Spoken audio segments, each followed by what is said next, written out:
All right, it's Thursday morning, and as of right now, Bitcoin appears to be responding to yesterday's Federal Reserve FOMC aggressive 50 basis point cut. So as of right now, Bitcoin is $63,000, and which of course is volatile, so it's going to go up and down, but it's different than yesterday because it was hovering around 59 to 60.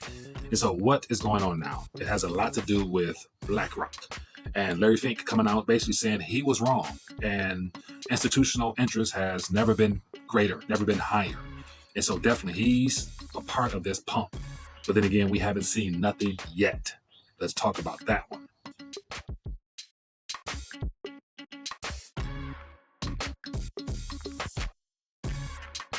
All right, so I want to take a quick minute, share my thoughts. A lot of activity, a lot of things happening, and it's better to just keep an eye on the long-term perspective. And so I talk about some of the short-term things because that is the build-up to where we're going to end up heading. And so Bitcoin itself being positioned as an institutional savior from monetary malfeasance from governments is definitely something to pay attention to, especially just as a speculative hedge.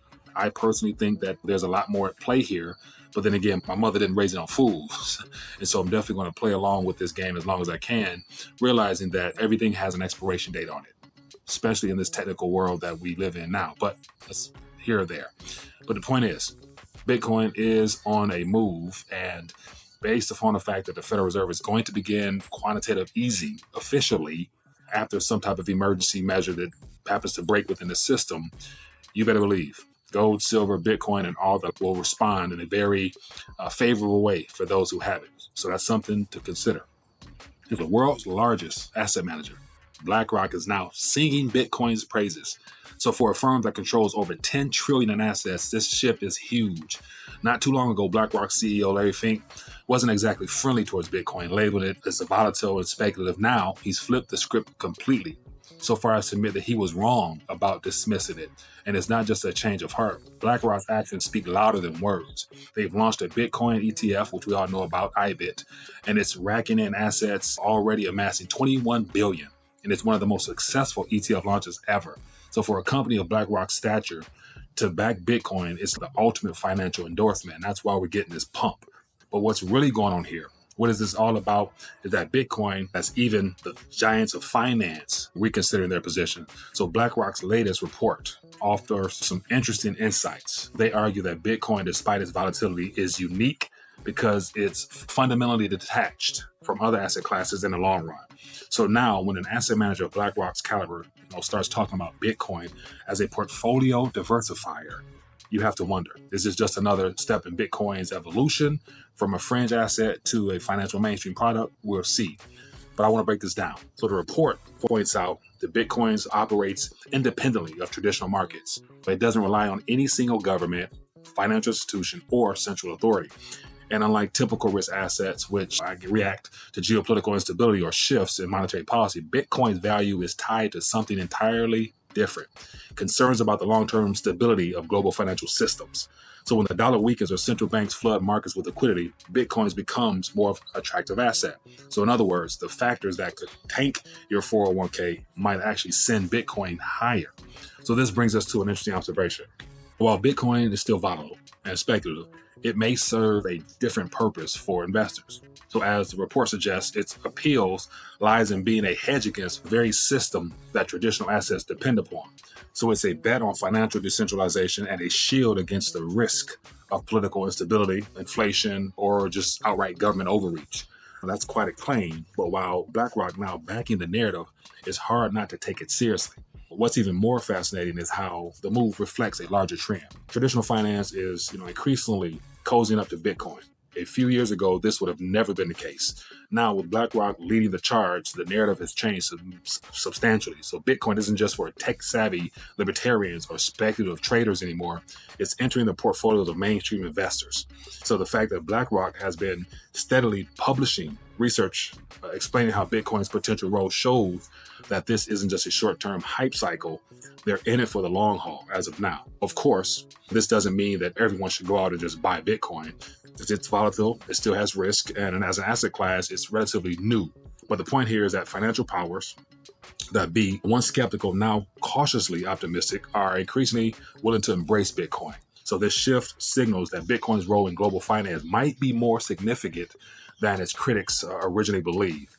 And so once again, this is just sharing with you what's happening in the mainstream news, because the powers that be, the governing forces of the world, will somehow, some way find a way to leverage and use Bitcoin to their advantage. And so if you know that they're going to use Bitcoin and other crypto-like projects as a backdoor or escape hatch for the liquidity that's about to flood the world, it's just my opinion that if you get ahead of the movement, you could be a recipient of the price appreciation of these instruments. And so once again, Bitcoin, BTC, as it's referred to, is the numero uno, because it's the Genesis block to this entire space, but it's not the only one. And so I'm of the mindset that the Bitcoin brand, meaning Bitcoin associated projects, i.e. forks, individuals that decided to go in a different direction from the Genesis block, which is Satoshi Nakamoto's vision, which we all know, I know, having been in it for quite some time now, that it was hijacked 2016, 2017. So the Bitcoin that Larry Fink loves today is not the Bitcoin that was before this adoption period. So something changed. And my suspicion is that Wall Street has taken a nice liking to it, because it was initially intended for them to be the drivers of this adoption push. So they finance Blockstream. Who else? Jeffrey Epstein. We have a lot of legacy players that are no longer in the picture, because the Michael Saylors of the world, the Jack Mallers, and all the maximalists have taken over and driving the narrative organically, or so it seems. So my point is, in my personal opinion, anything labeled as Bitcoin, when BTC takes off, will also reap the rewards of just being associated with. Just like last 3 years, anything with the label AI on it, price appreciation was massive. And so you had publicly traded companies attaching the word AI to their company in somehow, some way, and they saw price appreciation. So the same thing is going to happen in Bitcoin, because the average person won't be able to afford an entire whole coin, meaning one full BTC, which as of right now is 63,000. And so what will they do?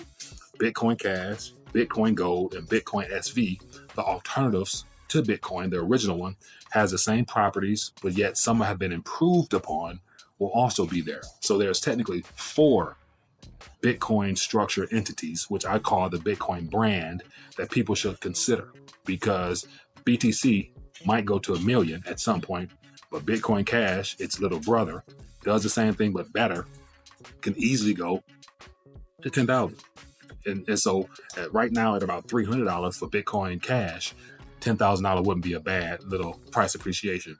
Then you got Bitcoin SV, has a lot of the unique properties because it is a project that has utilized a lot of patents to use that for the industry in general. So the company behind Bitcoin SV, they have a lot of claims on this entire sector. So Bitcoin SV will probably be used in some form of fashion to interact with those patents. And then Bitcoin Gold is just a way that the small person can mine on their computer. They've made it so that the person from their home can mine it on their PC. And that's unique because it's still 21 million. All 4 of them are 21 million. That is what we're up against. Fiat currency is unlimited, but Bitcoin, the brand, each project is 21 million. And so they will be recipients of all this cash that's created. And that's just Bitcoin. So anyway, want to share with you what's happening in the mainstream news. BlackRock has pretty much given the approval for institutions to come in. And so this report here, I'll put the link in the description so you can read it for yourself, will give you more insight as to what is coming. But it just won't be to BTC. All the other Bitcoin brands will also be recipients in the future, in my opinion. But curious to hear what you guys think. I just wanted to share this, get it out here so you guys can have something to chew on. And so the goal is to keep you one step ahead so that you can hopefully make better decisions in reference to how you position yourself in this reset that we're in. So once again, drop a comment, leave your thoughts. If you found value, hit this thumbs up, subscribe to the channel so more people can find out what's going on here. I'm covering a variety of sectors with these videos here. That's my objective anyway. And I want to make sure that you guys are aware of the things I keep an eye on. And so once again, if you're interested in participating, links in the description. I have the silver team, which is where you can join me in automating your silver and helping others do the same and earning rewards from that, whether it be cash or silver. So check that out in the description. And also, if you guys want to get involved in the crypto space, it's new to you.